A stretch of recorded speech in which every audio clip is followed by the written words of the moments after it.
de poids inexpliqué, fatigue extrême face à la maladie. Et si le premier médicament s'est trouvé en réalité dans notre assiette? Aujourd'hui, nous levons le voile sur la nutrition clinique, cette science hospitalière invisible qui sauve des vies au quotidien. Et c'est tout de suite dans Pêle-mêle.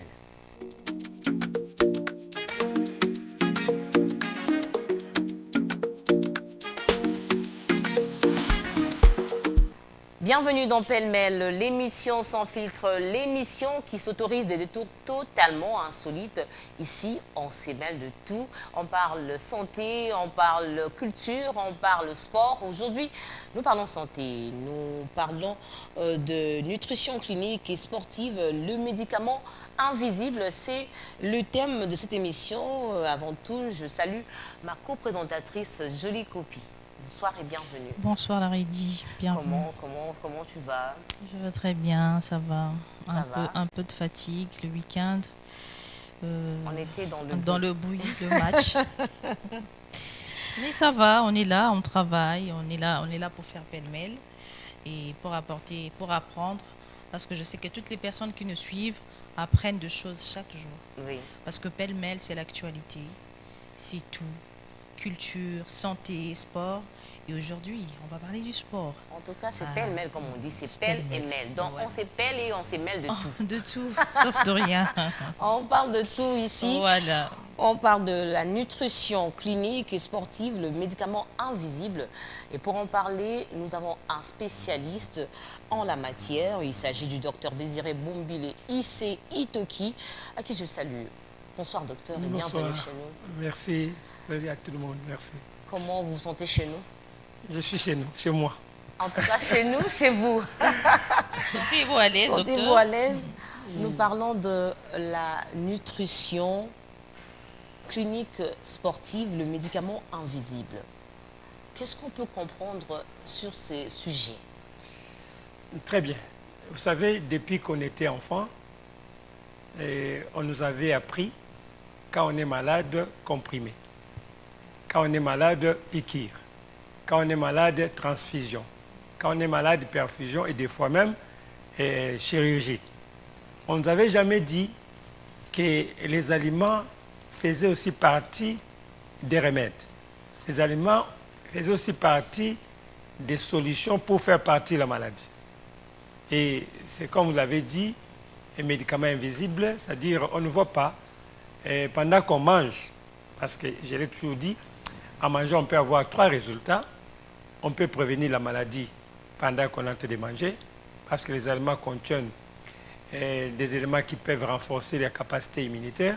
On peut aussi guérir la maladie pendant qu'on mange, parce que dans les aliments, il y a aussi des principes actifs, mais aussi on peut aussi attraper la maladie en mangeant, parce que quand on ne fait pas un bon choix, on peut attraper la maladie. Donc, médicaments invisibles dans les aliments, oui. Il y a aussi le poison invisible. Le poison invisible. C'est comment le poison invisible? Puisqu'il y a des aliments invisibles, des médicaments invisibles. Le poison invisible, moi je trouve que c'est un chapitre qu'on va essayer d'ouvrir tout au long de cette émission. Moi j'aimerais savoir, docteur, les compléments, c'est quoi les compléments alimentaires? On en parle tout le jour dans nos maisons, les compléments alimentaires. Qu'est-ce que nous pouvons dire? Qu'est-ce qu'on peut retenir de compléments alimentaires? En fait, moi j'ai toujours dit, quand on parle de compléments alimentaires, ce sont des termes cachés qui veulent voiler toujours la pharmacie, mais en mettant l'accent sur alimentaire. Mais en réalité, les compléments alimentaires, c'est-à-dire on veut dire que ce que l'aliment ne peut pas te donner, ces médicaments te donnent. On crée des comprimés, on crée des médicaments sous forme de gélules, sous forme de comprimés, pour combler certains vides que le corps a pu encaisser. C'est-à-dire, comme je l'ai dit au début, en mangeant, on peut attraper, on peut avoir, on peut aussi guérir. Notre corps fonctionne avec les besoins quotidiens. Parce qu'il y a une différence entre manger et nourrir. C'est-à-dire? Voilà. Manger, c'est quand je prends un pain, je prends un biscuit, je mets dans ma bouche, je suis en train de manger. Mais nourrir, il faut que ce que je vais de manger, le corps puisse récupérer quelque chose. Parce que dans les aliments, il y a ce que nous appelons les nutriments. Ce que vous avez parlé des médicaments invisibles. C'est-à-dire, je prends l'exemple de l'ananas. L'ananas contient des vitamines C, contient des bromélines, qui sont des principes actifs. Et la mangue aussi en a ses particularités, la banane aussi. Maintenant, quand nous mangeons, l'enveloppe, c'est ce que nous voyons. Mais dès que l'aliment entre dans le corps, le métabolisme s'est fait, le corps récupère des valeurs qui sont dans les aliments, ce que nous appelons les nutriments. C'est sur base de ces éléments-là que le corps va fonctionner. Alors, si je mange et que les aliments que je mange n'ont rien à l'intérieur, n'ont pas de nutriments, alors je ne fais qu'entrer et sortir. Parce que le corps ne va rien retenir ni récupérer. D'où la nécessité et que dans le choix de ce que nous consommons, qu'il y ait certainement des choses qu'il faut. Maintenant, dans les compléments alimentaires, on dit par exemple, quand vous n'avez pas mangé des aliments qui sont riches en calcium, comme vous n'avez pas mangé des aliments qui sont riches en fer, on vous propose un supplément alimentaire, c'est-à-dire qui va combler les besoins en calcium sous forme de comprimés. Alors, on vous donne un comprimé sous forme de fer pour combler les besoins en carence en fer que vous avez manqué parce que vous n'avez pas mangé un aliment qui contenait de fer. Donc, c'est ça qu'on appelle supplément alimentaire, c'est-à-dire des choses qui viennent combler les vides que l'aliment n'a pas pu apporter parce qu'on n'en a pas. Ok, docteur, parlons justement des aliments. Est-ce qu'un bouillon de légumes peut guérir quelqu'un qui est affaibli à la maladie, par exemple? Au fait, aucun aliment en lui-même ne peut résoudre les problèmes. Quand on parle de bouillon, là, je suis déjà devant un mélange de plusieurs aliments. Alors, d'abord, je vois il y a un peu d'huile qui peuvent être ajoutées. Il y a de l'eau et puis d'autres éléments qu'on a pu mettre ensemble. Alors, quelqu'un qui est malade est dans une position de déshydratation. Alors, la déshydratation, déjà, c'est un problème qui peut causer, n'est-ce pas, une faiblesse dans le corps, la déshydratation. Il y a aussi la carence en énergie. Parce que vous savez que quand on est malade, le corps mobilise beaucoup d'énergie pour réparer les tissus malades ou corriger certaines imperfections qui s'installent dans le corps. Alors à ce moment-là, on mobilise beaucoup d'énergie, ce qui fait que la personne malade se sent faible, parce qu'on lui prive d'énergie externe. Parce que nous avons l'usage de deux énergies, l'énergie qui fait fonctionner les organes internes, et puis l'énergie qui fait fonctionner, qui me permet de bouger, de faire ce que je fais à l'extérieur. Maintenant, quand je tombe malade, le corps me prive d'énergie extérieure. Il entre dans un monde de survie. Il commence à utiliser toute l'énergie pour réparer, reconstruire le corps, mobiliser beaucoup d'énergie à l'intérieur. Alors, c'est un service minimum. Et alors, dehors, déjà, ça manque. Maintenant, quand vous mangez des aliments qui apportent énergie, qui apportent de l'eau, hydratation, déjà, on peut facilement retrouver son équilibre et puis ça passe. Alors maintenant, quand on a un objectif dans le choix des aliments, c'est-à-dire qu'est-ce que je recherche derrière cette maladie, comme il a parlé de la nutrition clinique. La nutrition clinique, c'est-à-dire on sait consulter la personne, on a ciblé les carences. Qu'est-ce qu'il manque? Il manque le fer, il manque le calcium, il manque le potassium, il manque ceci, cela. Maintenant, dans quel aliment on peut trouver ces éléments dont il manque? On peut dire non, du lait contient de calcium, il y a des produits laitiers en général qui contiennent calcium, il y a certains autres qui contiennent quelques aliments. Alors, certains légumes contiennent calcium. Maintenant, on sélectionne les aliments qui contiennent les nutriments manquants. On les met ensemble. On peut les prendre sous forme de jus, on peut les prendre sous forme de bouillie, on peut les prendre sous forme de recettes préparées. Alors, d'où, dès qu'on a ces éléments-là, ça permet. Je prends un exemple de ceux qui ont des problèmes, des troubles des visions. avec la carence en vitamine A et certains éléments comme les litéine et consorts. Alors, devant une telle situation, je sais que quand je prends la mangue, quand je prends les papayes, quand je prends les carottes, quand je prends les épinards, quand je prends les miels, quand je prends du lait, ok? Tous ces éléments dont j'ai cités là contiennent ces valeurs qui peuvent aider nos yeux à bien voir. Ouais. Maintenant, je vois ce qui est mélangeable. Je peux mélanger les carottes avec les papayes et les mangues, ça peut passer. Je peux mélanger aussi du lait avec le miel, ça peut passer. Alors, je vais prendre un jus de carottes avec les papayes, ça va m'aider. Je renforce également avec un verre de lait avec du miel, ça m'aide. Et c'est comme ça qu'on crée l'équilibre et on soigne son corps. Alors justement, docteur, est-ce qu'on peut couvrir ses besoins uniquement de protéines avec une alimentation solide sans aucune poudre? Donc couvrir ses besoins en protéines uniquement avec une alimentation solide sans aucune poudre. Non, tout dépend, comme j'ai dit, des objectifs que nous suivons et quelle poudre nous voulons utiliser.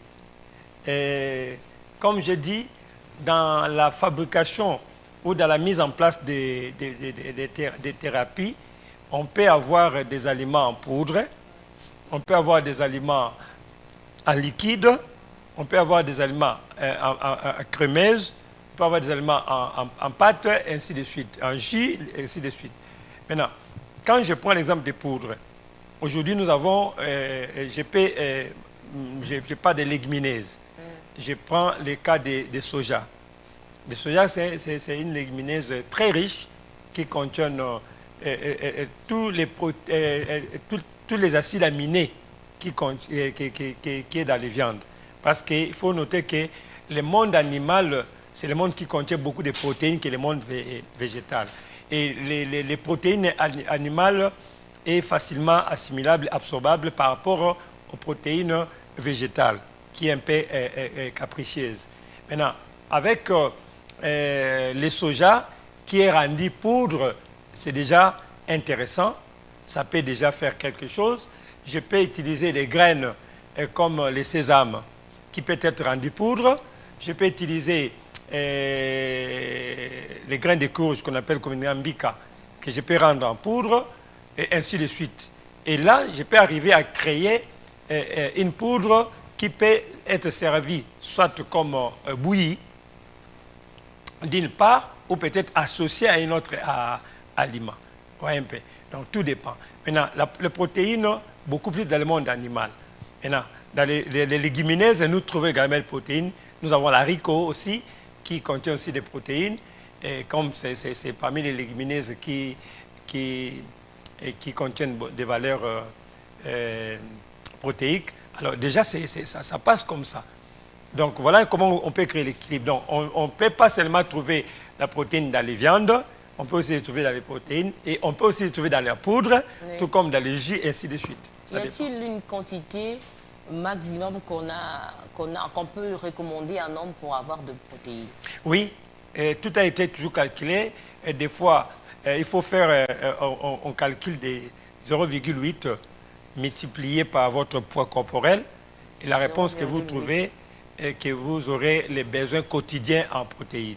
Alors, pour ceux qui font les sports, ceux qui font les sports ont besoin plus de protéines que ceux-là qui ne pratiquent pas le sport.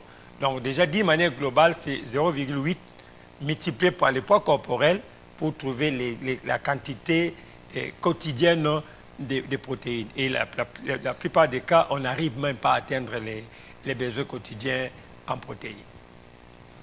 Alors, vous devez comprendre qu'on a reçu aujourd'hui le docteur, donc il est nutritionniste. Alors, on apprend et en tout cas, suivez de près tout ce qu'il est en train de dire, c'est parce que c'est très, très important. C'est bénéfique, oui. C'est bénéfique pour vous, pour nous et pour tout le monde.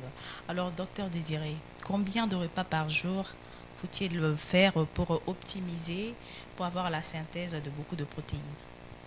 Bon, par jour, dans la globalité, nous devons manger 3 fois par jour et des collations. C'est-à-dire C'est-à-dire. Nous ne mangeons Ah, pas il y a des termes ici. la Hein. collation. Il y a des chutes, on appelle chutes libres. Il y a des gens qui ne mangent qu'une seule fois. Chute libre. Voilà. On se retrouve Et puis le lendemain. soir, Voilà, bon, nous sommes là pour apprendre et puis pour corriger certaines Oui, habitudes. oui. Alors, nous avons, comme je dis, nous avons 3 repas, plus des collations. Alors, qui peuvent être répartis par rapport aux heures. À 7 heures du matin, déjà, on fait son petit déjeuner. Et là, je peux prendre la bouillie, je peux prendre du thé, je peux prendre café ou je ne sais pas moi quoi, le matin. Tout en sachant que on ne prend pas la bouillie avec le pain. On ne prend pas la bouillie avec le pain. On ne prend pas la bouillie avec le pain. avec le On ne sébène. met pas du sucre dans du lait. Et non, pardon, on ne met pas du lait dans du thé. Ah Soit bon? on prend thé rouge ou bien lait simplement avec de l'eau bouillante, vous mettez du lait. Quand vous utilisez la bouillie, vous ne prenez pas du pain. Et quand vous utilisez du thé, ça peut être accompagné du pain ou peut-être du café et du pain. Parce que déjà, la bouillie, c'est déjà la farine. Quand vous ajoutez encore le pain, c'est une autre farine aussi. Et vous chargez l'organisme. Ok. Alors, ce n'est pas vraiment intéressant. Alors, là, c'est vers 7 heures du matin. Déjà, 2 heures à 3 heures, limite c'est 4 heures, l'estomac reste vide. Il faut encore reprendre quelque chose. Cette fois-là, on prend la collation. C'est souvent vers 10 heures ou 11 heures qu'on peut prendre sa collation. Là, c'est souvent un fruit. On peut prendre un fruit et on peut prendre peut-être les cacahuètes, La des choses collation, comme si je ça. comprends bien, docteur, c'est comme le dessert, comme on utilise Voilà, ici. oui, comme une dessert. Ok. Alors, mais éloigné des repas qu'on a pu avoir. Et après, nous sommes aux environs des 13 heures. C'est à ce moment-là qu'on prend les repas de la journée. Alors, à ce moment-là, à 12 heures, on mange son repas consistant. À 12 heures. Donc, bon, disons, souvent 13 heures. Donc, 12 et 13 heures. Là, je suis en train de parler par rapport à la répartition du temps. Hein. J'avais parlé de 7 heures, 10 heures et 12 heures. Maintenant, quand je prends peut-être ma collation à 11 heures, donc je peux aller à 13 heures. L'écart du temps, c'est 2 heures, 3 heures. Oui, non, la collation avec le repas, ça peut être 1 heure à 2 heures. 1 heure à 2 heures. Parce qu'il faut noter qu'on prend des fruits avant les repas, pas après les repas. Voilà. Donc, Nous, on fait les Nous, on fait le contraires. contraire. On fait Nous toujours les... prenons le fruit après, et puis on dit on a mangé, la salle du dessert. non, non. Voilà. Vous savez, les fruits, on ne les prend pas. Nous avons 3 sortes de fruits. Hein. Nous avons les fruits acides, les fruits mi-acides et les fruits doux. Alors, les fruits acides, c'est ce qu'il faut extrêmement interdit de les prendre après les repas. Ça, c'est vraiment très interdit. Par exemple, Par exemple, je prends l'exemple des ananas, je prends les oranges, je prends les citrons. Vous voyez, ce sont des fruits qu'il faut éviter de prendre après les repas. Je vais expliquer pourquoi.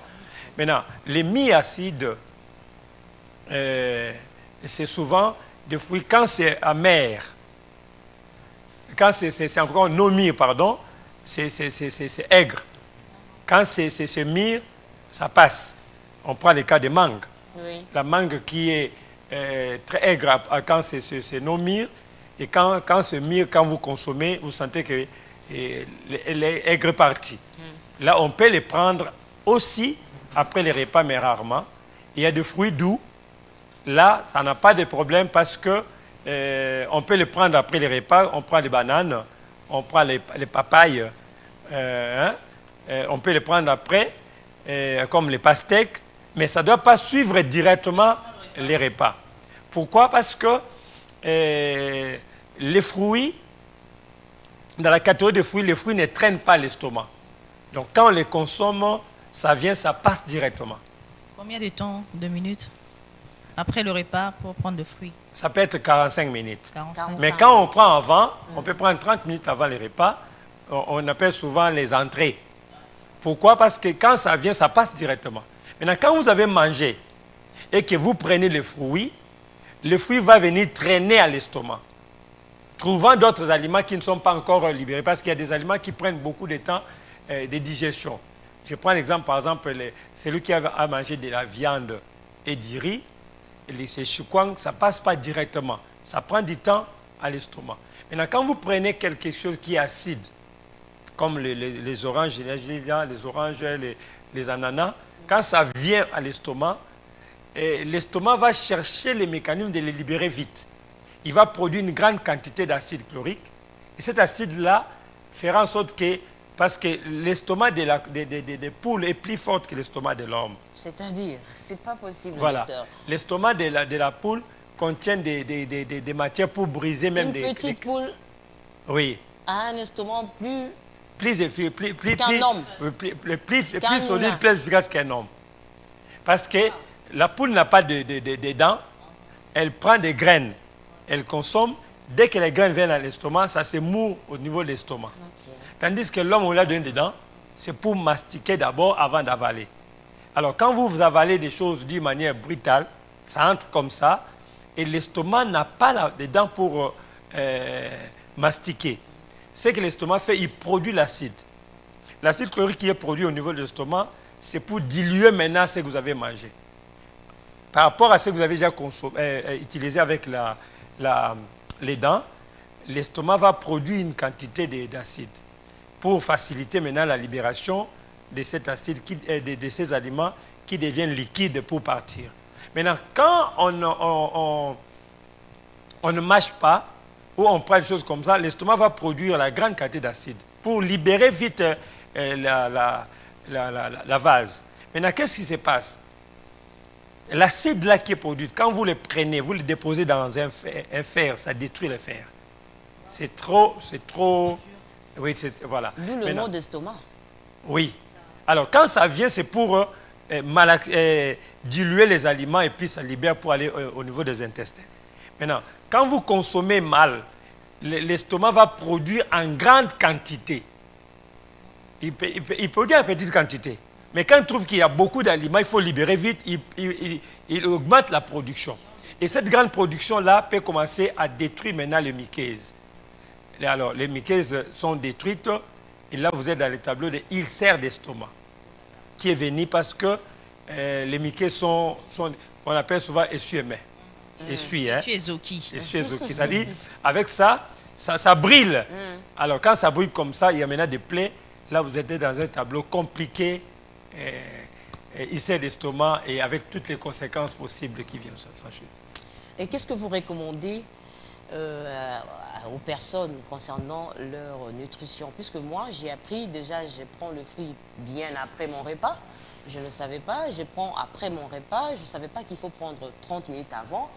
Là, je viens d'apprendre. Quel serait le message que vous pouvez lancer à cette population qui ne maîtrise pas vraiment la nutrition clinique?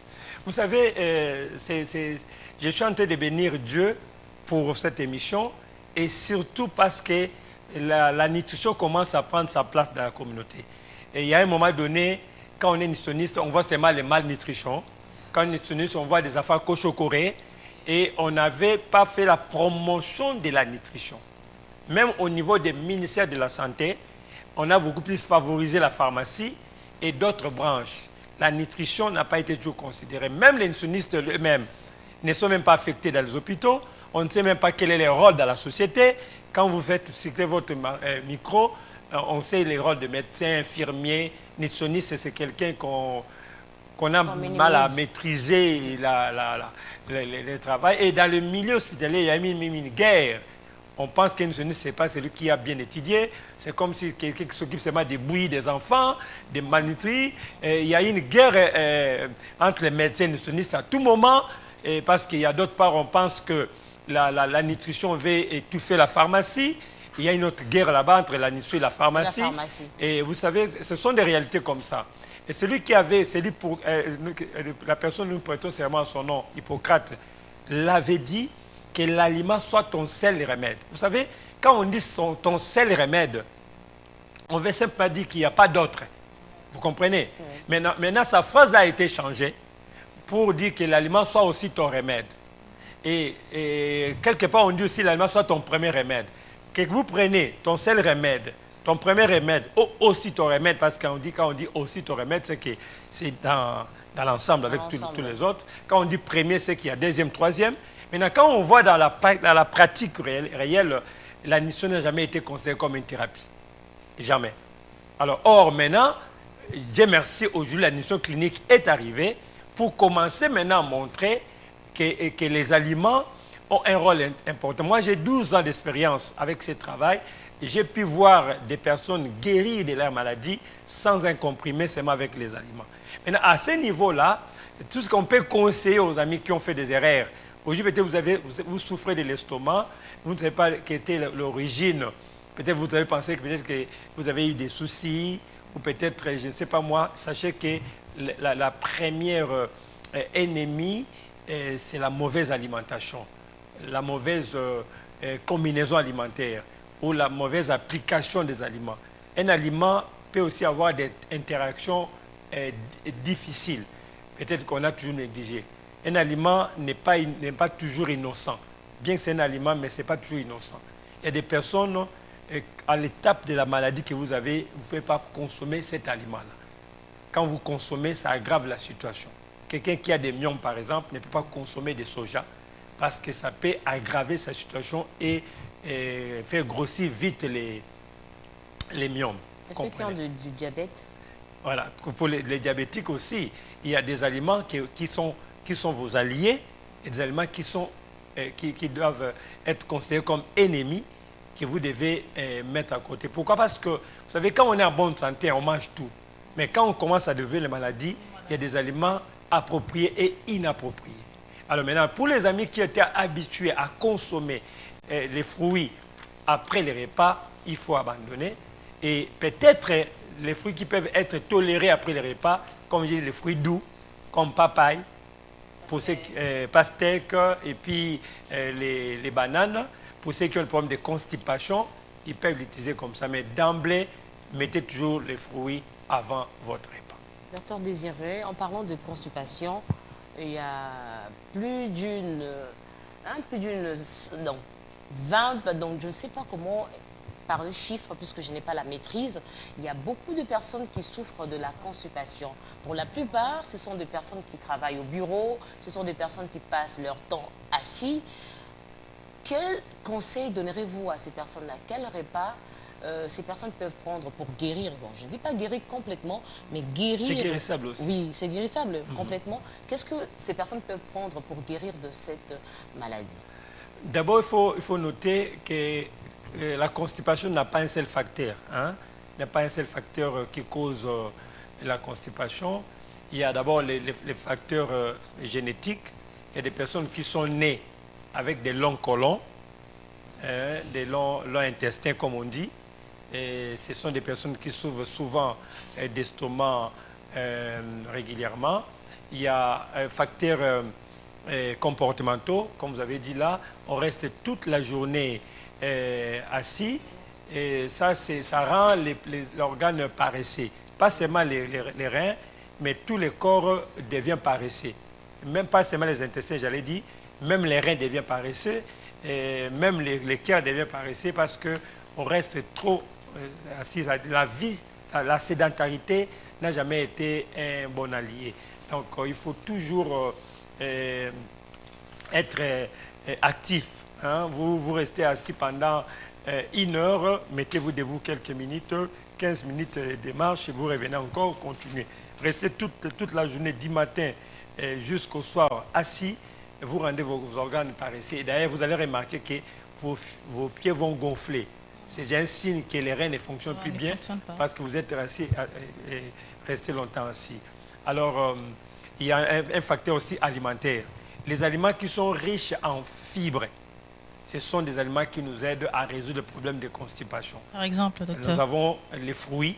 En premier lieu, ce sont des fruits qui sont conseillés pour ceux qui ont des constipations parce que les fruits contiennent beaucoup de fibres et quand vous consommez beaucoup de fibres, ça vous aide à avoir un bon équilibre intestinal. Alors, vous avez les légumes également.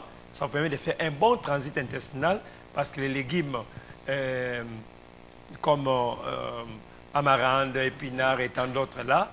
Mais attention, nous avons encore une grande source de fibres, les légumineuses. légumineuses, nous avons haricots, qui est classé parmi les premiers légumineuses qui contiennent beaucoup de fibres. Les haricots nous aident beaucoup dans ces tableaux-là, mais sans oublier aussi les céréales, comme l'avoine, qu'on appelle communément quaker, l'avoine, du blé et d'autres là. Mais n'oublions jamais l'eau. L'hydratation, c'est aussi une grande solution pour les problèmes de constipation. Alors, il suffit de faire des cocktails de fruits, manger les légumes et boire beaucoup d'eau. En tout cas, vous allez voir que vous allez commencer à faire votre sel normalement. J'ai salué une dame qui m'avait dit ce matin qu'elle avait un problème de constipation sérieusement. Je l'ai suivi et ce matin, elle a fait 7 fois les sels. C'est-à-dire le corps a pu nettoyer tout ce qui était comme déchets en elle pendant. Elle fait les sels une fois par semaine et 2 fois. Elle mange chaque jour, mais elle fait une fois la semaine. Mais aujourd'hui, Dieu merci, depuis 5 h du matin jusqu'à 7h30 où j'ai reçu son audio, elle a fait 7 fois. Et 6 fois là. Et ce grâce à quoi? Des fruits ou bien vous avez donné un plat? Oui, nous avons dans notre façon de fonctionner, dans notre cabinet, nous avons des recettes que nous mettons à la disposition des patients qu'elle va faire lui-même à la maison. Nous avons des jus que nous disposons dans notre cabinet, que nous mettons à leur disposition. Mais en plus de ça, nous avons un journal alimentaire. Un journal alimentaire de 21 jours. C'est-à-dire nous avons une mission d'échanger les habitudes alimentaires. Vous savez, 21 jours a été toujours considéré comme une période de changement de mentalité, de comportement. Quand vous faites quelque chose pendant 21 jours, vous changez votre comportement. Alors, dans les 21 jours-là, nous mettons dans le journal ce que la personne va prendre à 6 heures, dès qu'il est debout, ce qu'il peut prendre comme son déjeuner, ce qu'il peut prendre comme collation, ce qu'il peut prendre comme à manger. C'est-à-dire, on a réparti des choses à manger pour toute la journée dans une période de 21 jours. Oui. Et le choix est fait par rapport aux vrais besoins de l'organisme. Si vous avez des problèmes de tension, de constipation, de ceci, nous concentrons votre journal sur base de ce qui est comme votre grande préoccupation. Et vous allez il y aura variété des aliments, mais qui ont toujours qui apportent toujours le même résultat. Oui. Parce que vous devez savoir que les aliments n'ont pas les mêmes éléments. L'avocat n'a pas ce que l'ananas a, l'ananas n'a pas toujours ce que la mangue a, la mangue n'a pas toujours ce que la banane a, bien qu'ils ont tous certains éléments essentiels, mais il y a une différenciation toujours. Comme nous sommes dans la salle ici, les deux dames, peut-être moi, ne sont pas toujours... bien qu'on a des nez, mais mon nez est plus meilleur que les vôtres. En tout cas, chacun dira que j'ai la meilleure. Moi, je trouve que c'est un sujet vaste. Le docteur a la matière. En tout cas, si on doit être là pour parler de ce sujet, on prendra plus d'une heure. Plus d'une heure. Docteur Désiré Bombili, merci pour ces réponses. Vous nous avez éclairé la lanterne, si on doit le dire. On a appris. Mais avant de chuter, vous avez également écrit un livre sur l'albinisme. Vivre avec l'albinisme. Je ne sais pas, qu'est-ce que vous voulez dire par là? Les albinos sont rejetés, les albinos sont mis de côté. On aimerait avoir la vraie version ou l'idée générale de ce livre. Merci beaucoup. Nos frères et sœurs qui vivent avec albinisme, dans un premier... je parle de mon expérience personnelle. Nous, quand on grandissait, dès que vous croisez un albinos en route, vous pensez que vous êtes devant un fantôme. Et des fois... Ça faisait peur. Oui. Même les enfants. Voilà. Oui. Et des fois, même quand un parent met au monde un enfant avec albinisme, ses parents pensent qu'il avait commis un péché, c'est une malédiction. Et des fois, on évitait même de les saluer parce qu'on pensait que c'était contagieux. Alors, or, ce n'est pas le cas. C'est juste un problème génétique, manque de mélanine ou petite quantité de mélanine. Mélanine, c'est un pigment qui permet de colorer les cheveux, la peau et les yeux. Et les albinos en manquent. Il y a d'autres qui ont en petite quantité, qu'on appelle souvent des ndunduratés. Alors maintenant, cette catégorie des gens de la société se voient des fois mis à côté. D'une part, ils ne sont pas vraiment inclus dans la communauté. J'ai pensé travailler pour les motiver. Il faut savoir que la différence de la peau ne crée rien de ce qui est comme talent, ce qui est comme performance, ce qui est comme valeur. parce qu'un albinos peut être pasteur, enseignant, professeur, journaliste et tant d'autres. Mais le plus grand problème, ce n'était pas seulement par rapport à ça, c'était par rapport au contenu de ce que j'ai prévu dans les livres. J'ai mis dans les livres, il y a des bouillies, il y a des recettes, il y a aussi des jus. Pourquoi? Parce qu'ils ont un problème sérieux. La mélanine qui manque n'a pas seulement l'objectif de colorer la peau, mais c'est aussi une protection. Leur peau est toujours fragile. Leur peau est fragile face au soleil, face aux intempéries. C'est pourquoi j'avais voulu apporter une touche de protection de leur peau. Ils ont des fois des lésions corporelles qui imitent au cancer. Ils ont des plaies difficiles à se cicatriser parce que d'abord, ils ont un problème d'immunité qui est faible. Alors, avec ces livres ici, nous montrons qu'ils peuvent avoir une forte immunité interne qui permet à rendre plus fort leur peau, capable de résister au soleil, capable de résister aux intempéries, capable de corriger les problèmes des plaies. Les Allemands ne viennent pas lever l'albinisme, mais renforcent l'immunité. Et cette immunité renforcée peut les permettre de résister aux intempéries. C'est ça la raison même de ces livres que nous avons mis à leur disposition pour la protection de la peau, protection des yeux et protection, n'est-ce pas, des cheveux. Et avec les yeux, ils ont difficulté de lecture.